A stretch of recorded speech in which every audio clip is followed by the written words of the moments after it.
This is the Leadership Podcast, and we study leaders. This is episode 470, featuring Ken Rusk, owner of Rusk Industries and best-selling author.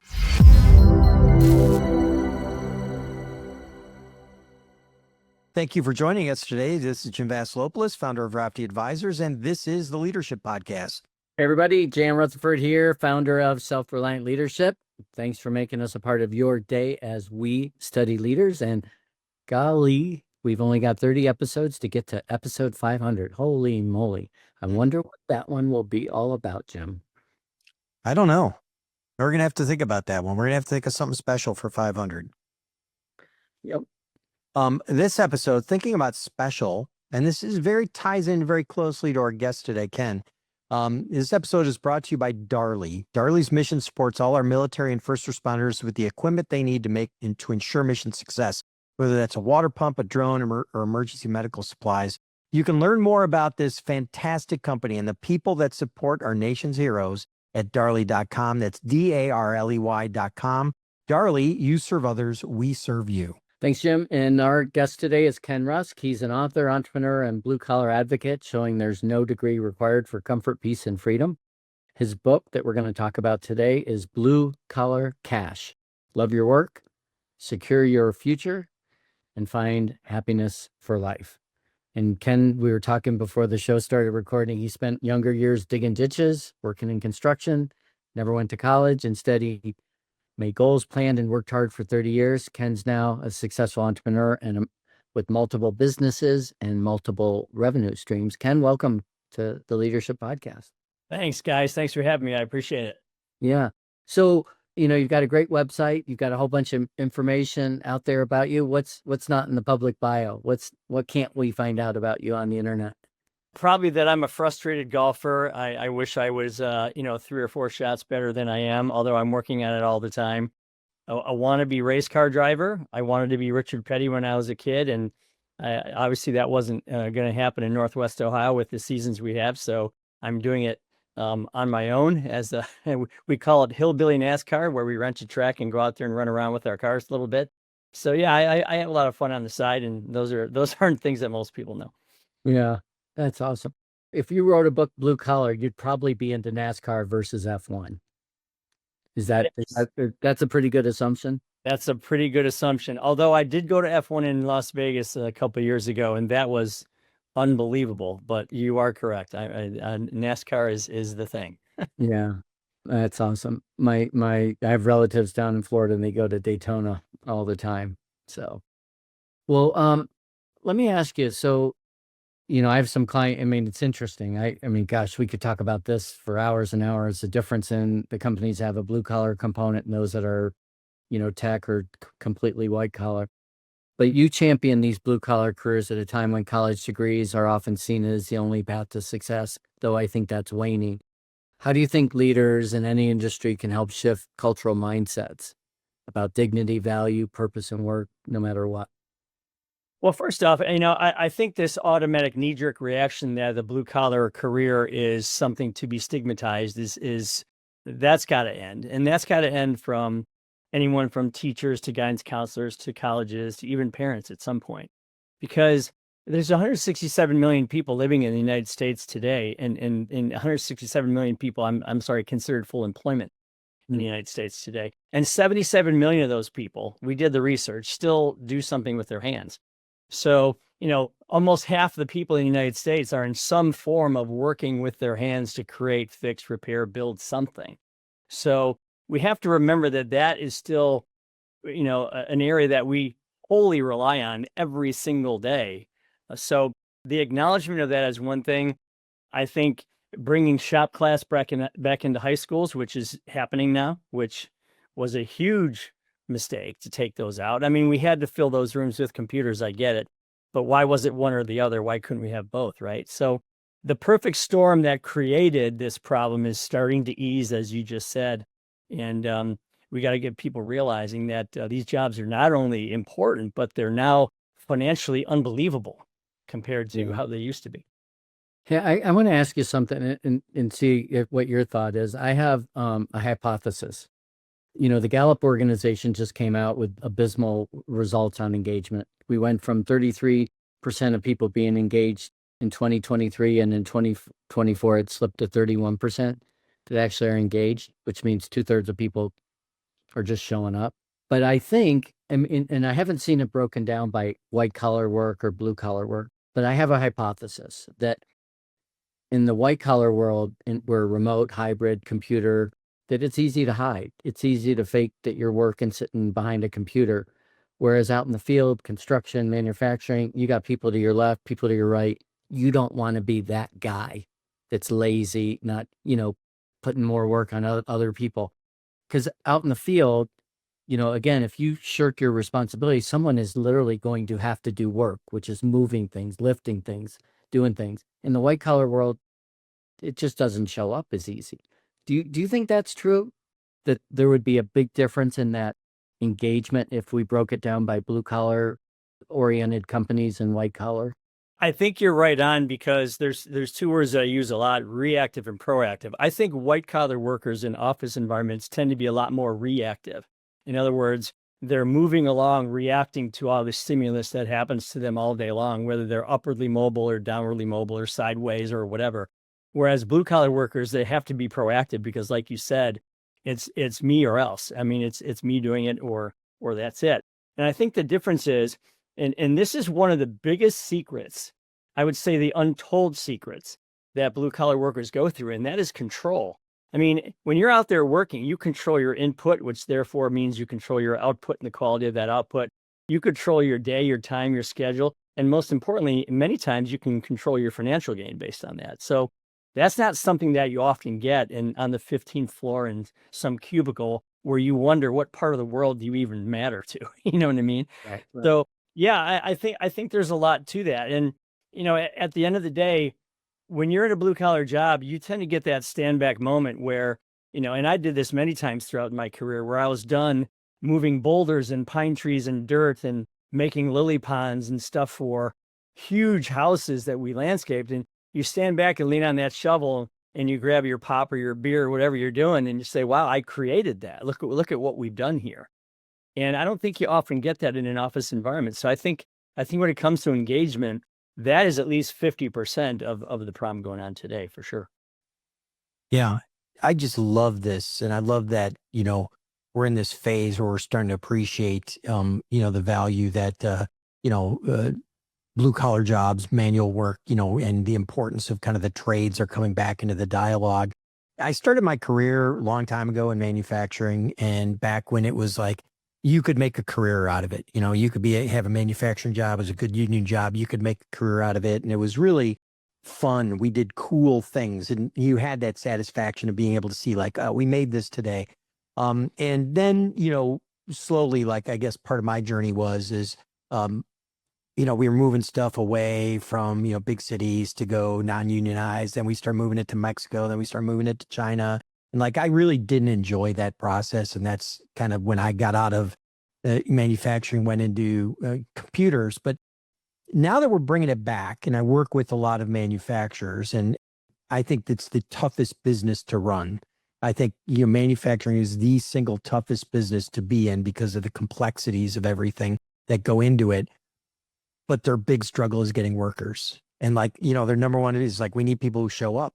Like, showing up is a big deal. And then like, because they're in kind of this survival mode, because it's not as easy to make a career out of it, like they're super sensitive to, fluctuations of like, hey, I can make 20 cents more an hour here. I can make 20 cents more an hour here. And so getting people to stay. I know part of what you have talked about in your book is getting people out of that survival mode and maybe designing what you call a visualized life. How important is that going to be for us as leaders to help people like see these opportunity as career paths to invest themselves into? So I started thinking about this 38 and a half years ago, because that's when I opened my company. And again, I should tell you that we run a large company of ditch diggers. We started with 6 people and now we have over 200. And I proudly call myself one of those as well. So that's not a slam to anybody. But one of the things that we had to do a long time ago is we had to work on our culture to make ditch digging cool. So we were working on culture before culture was even cool. And I know that that word gets tossed around a lot, but I have people, believe it or not, that come to me today and say, "Oh man, you mean I got to start working on my culture now?" Well, yeah. I mean, if you want to have anybody hang around, you absolutely do, because there's so much opportunity. And like you said, there's so many options for people to go from the freeway to my office, which is only a mile. There's 30 help wanted signs. So, I mean, you know that you're battling for that. So there's this momentum mechanism. Okay. There's the corporate goals and the things that, corporate talks about, and we want you to buy into them, and we want you to, aspire to be part of the team and all that. And that's great. But there's also the individual. Okay. When you hire somebody, it used to be that you hired the 8 hours that they were alive and working, 8 hours at home sleeping, and then 8 hours doing something else. Well, you better now know what that something else is.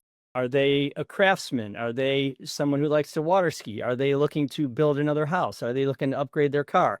Are they looking to save for their kids' education? Whatever it might be, you need to get wholly into the other 8 hours of that human being, so that way you hire the whole person. Because what happens is, God forbid somebody comes to your organization, looks around, feels the sights, the sounds, the colors, the smells, the energy, and says, "You know what? I think I can get what I want with and through this company. I think I can get what I want for myself, design the life I want for myself, and get that thing done with and through this place." When you have corporate goals that are on the same track and same speed as personal goals of the people within it, that's where this amazing synergy happens, and this momentum just goes crazy. And it's certainly happened for our organization and the places that I coach as well. Yeah, I mean, I love that, and I think that's just good leadership and good management, to kind of get into the whole person. Now, obviously, like when you're running a small company, like you as the leader, as the owner, can kind of do that.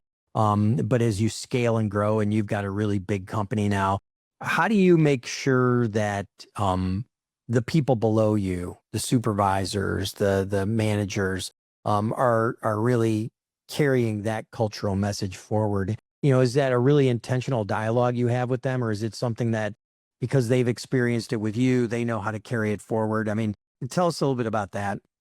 So in every organization, you're right. They get to a point where they grow to be larger, and even maybe disconnected. I was talking with a road builder this morning about that same thing, and he's national. He's all over the country. So what you do is you put in place someone called a chief culture officer, or a chief cool officer, I call it. And this person's only job is to make your organization cool. Okay, like I said, sight, sound, smells, color, everything. Celebrations and acknowledgments and milestones and timed pathways. We drop the word goal on it from our, although I slip and use it sometimes, and we've converted to time pathways, because if your people are chasing something, and that's very public, I mean, you're trying to position as many people in your organization to be chasing something for themselves. You want them to be very selfish people, not meaning at the detriment of others, but working on self at the same time while they're performing duties for you. And what happens is, this chief cool officer kind of organizes all of that and makes it very public. There is no doubt that if you walk down the hallway right now, you're gonna recognize that someone is 6 months away from putting a new deck on the back of their house. Well, guess what? 199 other people know that. It's written on the wall. It's this proclamation board. Okay, it's there for everyone to see. So the way you water it down through is to make sure that it's very public and that those achievements are celebrated. And what happens is, those supervisors or those department heads, they love doing it because they don't want to constantly hire. They don't want a revolving door. They don't want to be blowing people in and out all day long. It's too much time and too much effort.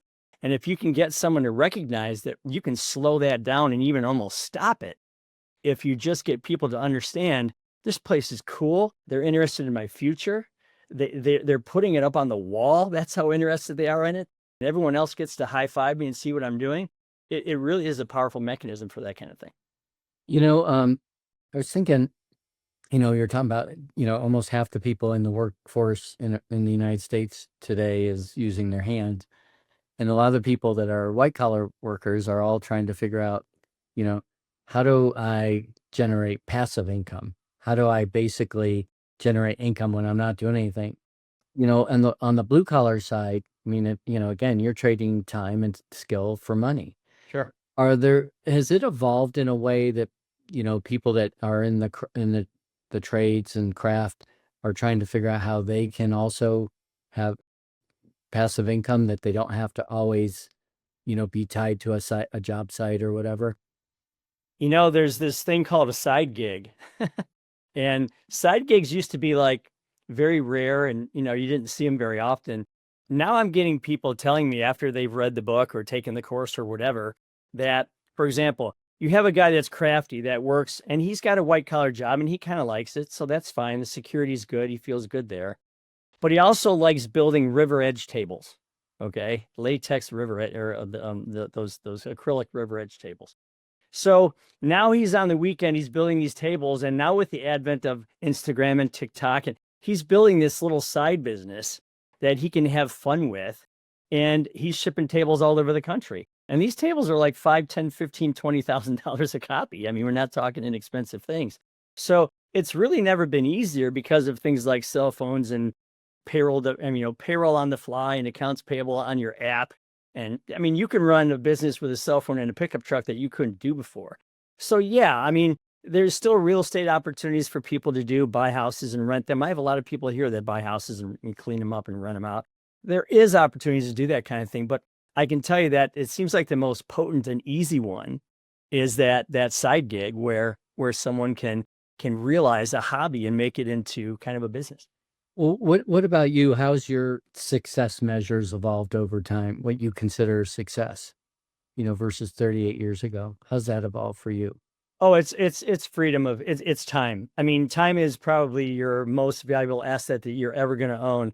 Unfortunately, you have to wait till you're 50, 55 or 60 to learn that lesson. So for me to be able to rise above the company, float up there in a helicopter and look down on the entire thing, whether it's this business or other businesses that I have, to be able to fly up there and look down and see what's coming at me from 1, 2, 3, 4, 5 miles away, to have the freedom to plug myself in wherever I want to go and not necessarily have a strict, I got to do this mechanical thing every day.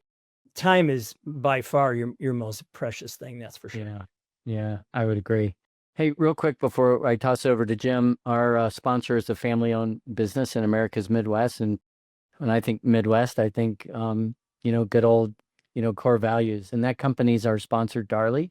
And this amazing company and all the wonderful people there support our first responders, law enforcement, military around the globe.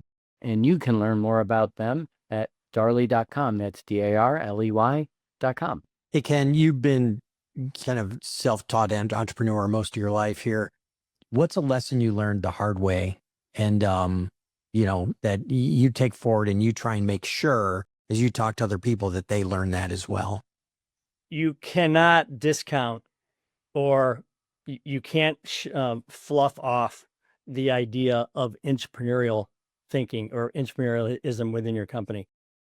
I can tell you that when I first started, I wanted to be that hero that worked 70 hours a week, and I fixed this and I did that and I motivated these people and I organized that and I created this and I yelled at that guy, whatever, right? And I went home and I beat my chest. Oh, honey, look at how good I worked this week.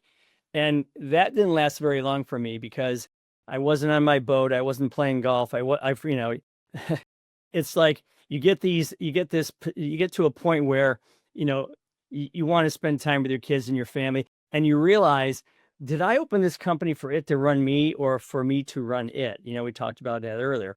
So yeah, I think if you can learn very quickly that, drop that ego of me being the owner, okay, the boss, the manager, I do it all. I have pre-diabetes. I can't remember my kid's name and I work too hard, but that's okay. You really have to think of, can I grab as many people as I can around me and learn where the entrepreneurial thinking is, have them share in some of those duties so I can be up in the air and looking back down for opportunities. Yeah, that's the thing. You have to get yourself out of the trenches and allow other people to bloom and blossom, because you're going to find out, and I learned this lesson the hard way, you're going to find out that their ceilings might even be higher than yours. You might be your own self-limiter. And when you get people around you that are thinking, man, this guy's going to share part of this piece, a piece of the pie with me if I get to these levels, man, get out of the way and let me do it. And you'll find that they take your company way farther than you can take it by yourself. That's for sure. Yeah. I got kind of a specific little question here, but I think it's worth talking. I love your perspective on how you handle this. So sometimes, let's say you're like kind of pushing down responsibility to people, giving them kind of their guidelines, and just say, and even like I thought Horst Schulze, the co-founder of Ritz-Carlton Hotels, talked about this. Like he gave everyone from the bellhop to the front desk person to the maid, like all the ability to say, hey, within this time, within this amount of dollars, like go ahead and spend it. Like, don't worry about it. Make the experience wonderful. I authorize it. You don't need to come back and ask me. But sometimes, let's say we're pushing off something. We're saying, listen, like we're trying to save money over here. And, we, need to, I don't know, make something more efficient. And then someone says like, oh, we could buy this piece of software. That software is $500. That's a lot of money because me getting paid hourly, to me, that $500 is a lot of money. For you, you're like, not that much money. It's worth it when I take a look at how much it's going to save us because you look at a problem differently. How do you communicate as you're pushing down kind of that responsibility, that understanding that, the money that we're managing up here as the company's bigger and grows is like, that's not that much money for the company. But for them as an individual, it's like, wow, this is like halfway to, that's more than my car payment. A long time ago, I brought my production manager in who had been involved in managing 1/3 of our company, which means he managed 1/3 of the budget. And when I told him at the time that $7 million ran right through his fingertips last year, he about had a panic attack and fell on the ground. Okay. But the thing that you have to understand whenever you're putting anyone in a position of being an entrepreneur is this. There are only 3 things you can do running a department. You can either spend less, you can sell more, or God forbid you do both. Okay. Mhm. And so that's kind of how I position it with people here. So let's not talk about the numbers as much as the ROI on what you're doing. Okay. Because, $1 million well spent is $1 million, but it's just a cost or a piece of getting to whatever you're trying to get. If your profits are 20%, and you can find a way to make 20% off of $1 million, yeah, I absolutely go do it. You could never not afford to do that. So I Right. think you have to put it in perspective of the equation and put it into simple terms and get them to understand where that's at. And in every case, we share a piece of the newfound revenue with that department head. So if they find a way to make more money or spend less or create more dollars that weren't there before, they get a piece of that newfound money. And before anyone out there says, well, I can't afford to do that. My budgets are tight enough as it is. No, you can, because this is money you don't have yet. Okay. It's the money that you're finding, whether through increased revenue or, like I said, cost savings or both. So you can't afford not to have that attitude. And when you do, you empower these people to like run their own little company. Like Tim runs, Production Incorporated, which is part of Rusk Industries, even though it's part of the company. So it's really neat to see how they mothership this thing, how they shepherd it on their own, and to see the things they come up with. They walk in weekly and say, hey, I found a way to do this, and I figured out a way to do that. I'm like, cool, well done. And it's just neat to watch the growth of those people. Had I been that ogre who said, I want 31 points on this thing and I want you to do it, I would never get any creativity out of anybody. And plus, I have kind of a thing about that. I mean, if you lined up all 200 people in the parking lot shoulder to shoulder and had someone take a picture of us, I would not want you to pick me out and say, oh, there's the boss guy. That's not me. And also, you have to remember this. Companies are linear creatures. So there's input coming in through either people or machinery or pieces and parts. Something is created or built, a product or service or software. There's a price tag assigned to that. It's sold, it's delivered, and hopefully it's paid for. Well, I'm at the end of that line every time. Okay. So why wouldn't I want everyone in front of me to win? Because it's the natural progression of how profit works for an owner. You're the last guy or gal. So wouldn't you want everyone along the line to win within your organization so that you create as much of that as possible? And when that happens, it all works out in the end. Yeah. Let me ask you just a quick question, because I know, you know, you're throwing around some terms and most people kind of know them, like ROI, return on investment, but I've worked with people in white collar jobs, consultants who are making, six figures, and, you try and explain ROI and they really don't understand really, how that works. How do you work with people to make sure they understand that kind of like financial return on investment thinking that I think, we can assume people know, but I've found through my series of hard knocks, like, don't assume they know it, because a lot of them don't really know it.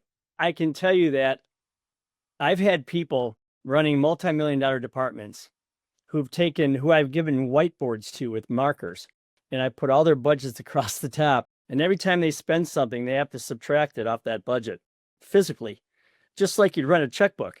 Okay. You don't need to do that for more than 90 days before they get it. Okay. And especially when it's their money, because at the bottom of that whiteboard is the money they get to keep.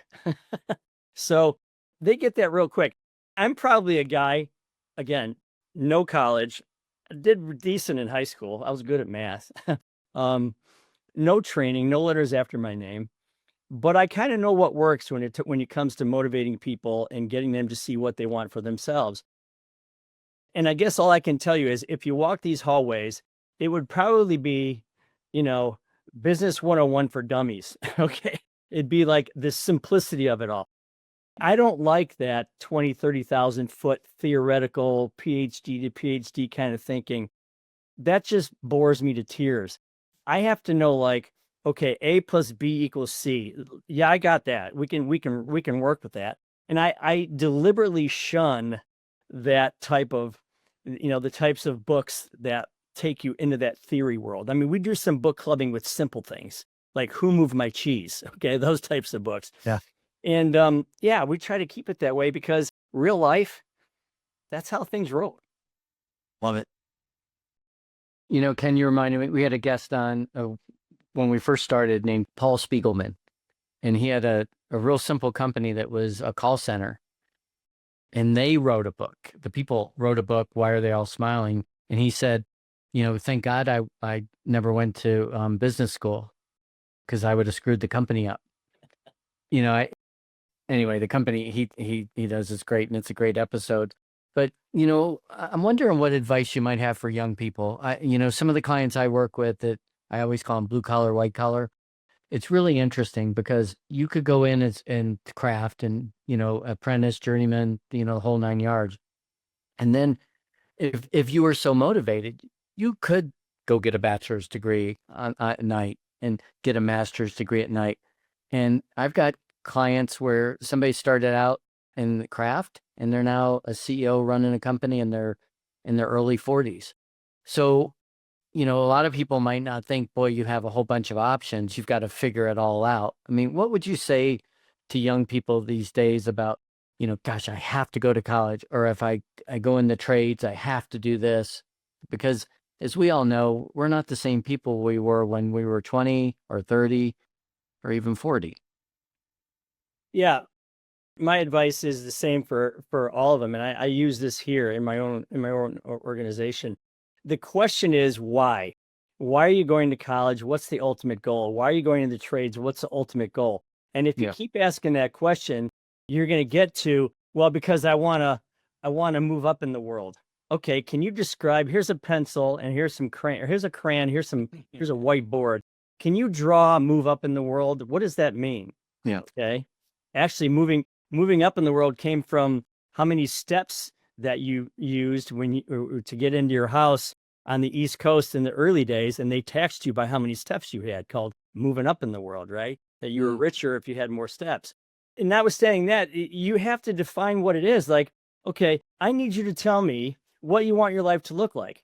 Like, what kind of house do you want in the city, in the suburbs, on a farm? What kind of cars do you want to drive? What kind of vacations do you want to take? What kind of sports and hobbies do you want to do? How many pets do you want to have? What color, what kind, what would you name them?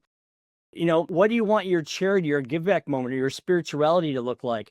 I need you to draw me a picture of what your life would be like if you could design it the way you want it. Because once you have that, which is moving up in the world, by the way, then there's a million ways to get there. I say this and sometimes I get pushback on it, but I don't care. I don't necessarily think it's as important what you do for a living as it is what you do with what you do for a living. Okay. Ditch digging was 99 out of a list of 100 for me, but it got me to the control to be able to afford all these other crazy investments and do these other great things. So living well was the ultimate goal in my mind.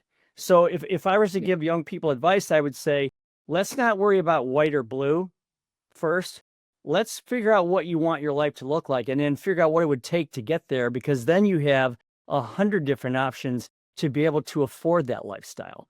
So let's kind of get that set first. And the whole thing about Blue Collar Cash, the book, is a little misleading because I talk more about designing your life than what color collar you have and how you can get there through all these different various items.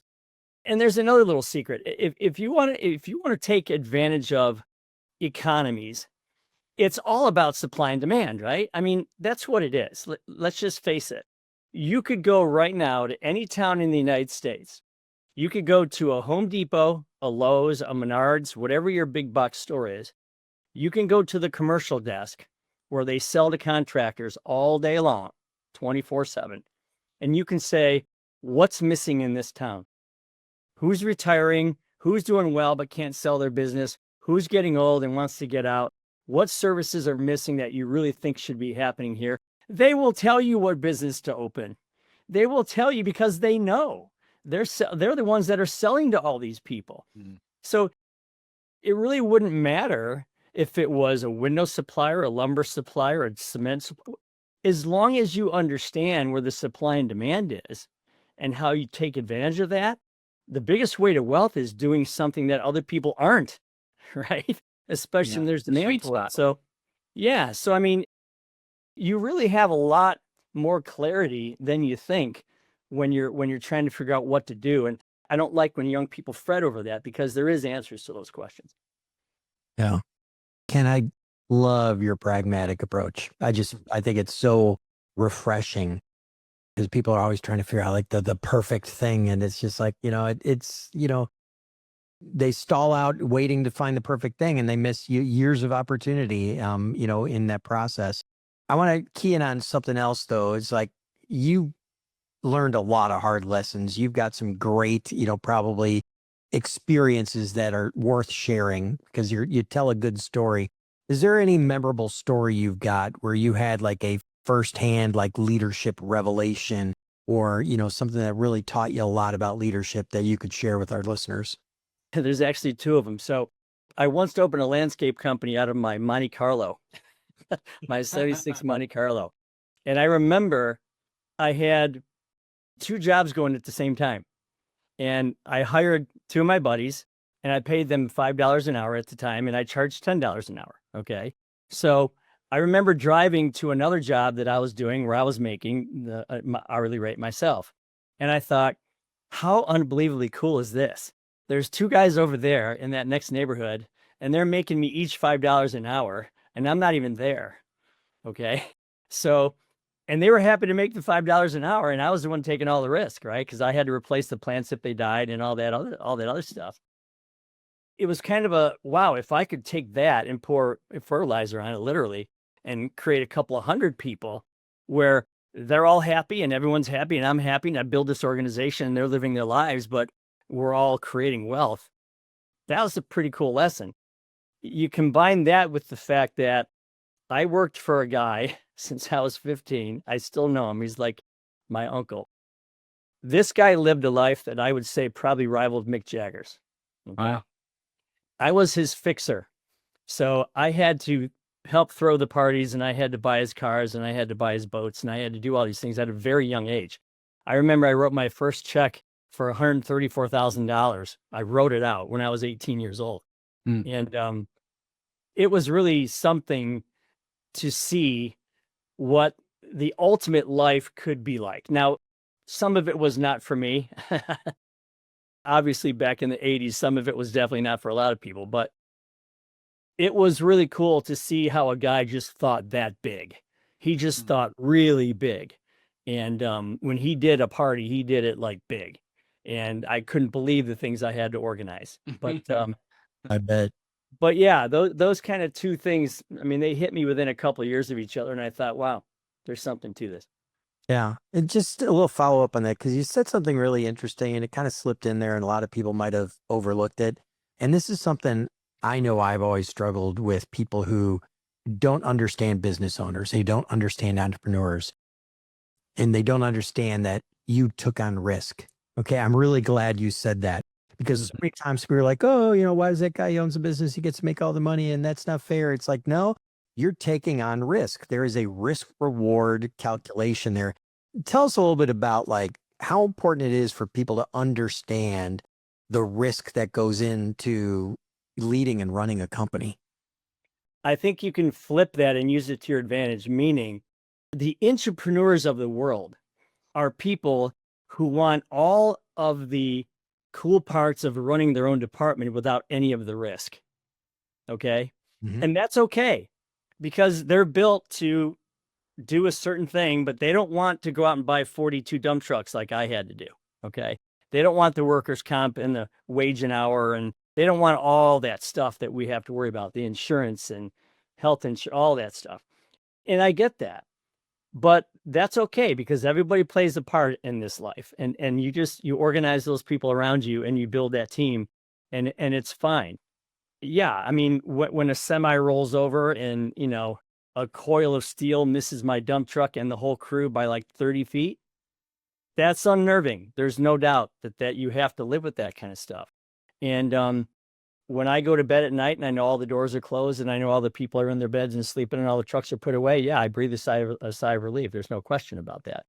But the other side of the coin is I get to do some pretty amazing things, and that balances that off. Work hard, play hard, right? But there's another point to being an entrepreneur that I think is missed. In the book, I talk about 9 characteristics that make up an entrepreneur: persistence, resilience, initiative, courage, faith, vision, humility, charity, all those kinds of things. I believe that every one of us has those characteristics within us. We just have to have a reason for those to come out. I mean, it's kind of like those old shoes that are in the back of your closet you haven't worn in a while, right? If you have a strong enough why, and I hate to say it because that why is overused as well. If you have a strong enough picture, those characteristics will come out in just about anybody. Okay. And people ask me to explain that further, and I say, well, look at it this way.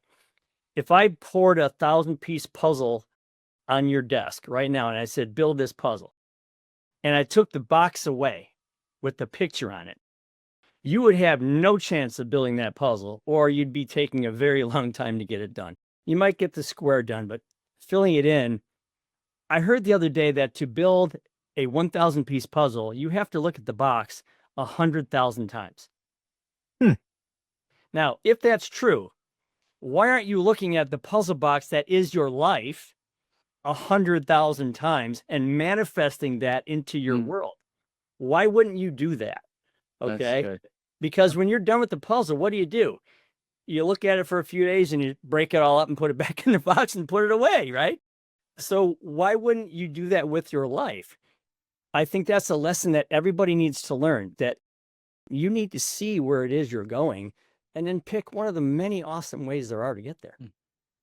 I saw a Mother's Day gift idea just the other day, and it was, like a puzzle, and it had the names of all the family members, and the mom's name was in the middle.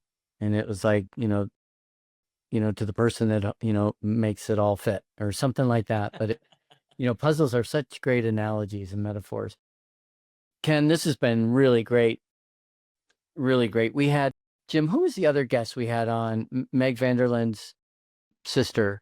It was about the fast food industry and some of those blue collar jobs.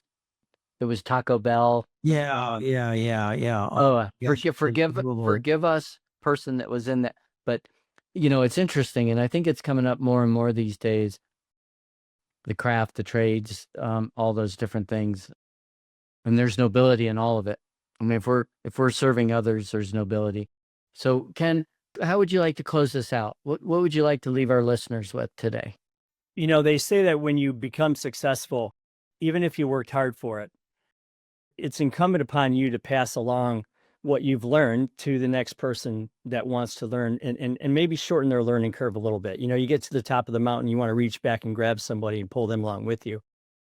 I guess whether it's the book or the course or the next book I'm writing or whatever, I really feel if I could take some of the frustration out of an entrepreneur's journey, if I could put a little more clarity into a young man or a young woman's future, that's what it is for me. I mean, I just want everybody to know that you really need to stop listening to all the noise of societal expectations and even, what other people think you should do. And I mean, I got to tell you, there's no way, guys. I mean, I'm not Oz Perlman. I love him. I actually had him on my show once. I know that I can't pick your favorite color or your favorite car or your favorite hobby or your favorite sport. I can't pick your favorite dish or your favorite vacation or whatever that might be. But I do know one thing. I do know that you know what that is. So why are we listening to everyone else's expectations when we know what the hell we want to do with our life? Draw it out, get it in front of you, let that involuntary side of your brain drag you along and just, be the person you want to be. I mean, it's out there for the taking, that's for sure. Yeah. Ken, this has been a really fun discussion, just a really, thoughtful but enjoyable, fun discussion. Thank you so much for being a guest on our show. Anytime. I appreciate it. This was fun, guys. I'd be happy to come back anytime. Yeah, we'll have to do that. And for our listeners, Jan was referring to episode 421 with Monica Rothgary. Monica, so sorry. I knew you didn't have the same name as your sister, Meg. Yeah, and it was like, had her face. I'm not good with names. Faces I'm really good with. She wrote a book, Lessons from the Drive-Thru, Real Life Wisdom for Frontline Leaders. Good book. But we'll have information about Ken's book and everything you need to connect up with him on theleadershippodcast.com. And remember, the ultimate value of life depends upon awareness and the power of contemplation rather than upon mere survival. Aristotle. Wow. It's a wrap. Thanks for listening to the Leadership Podcast. To listen to more shows or to access the books and content discussed on this show, be sure to visit theleadershippodcast.com. The material in this podcast is copyright by Rofke Advisors and Self-Reliant Leadership and must have written approval before commercial application.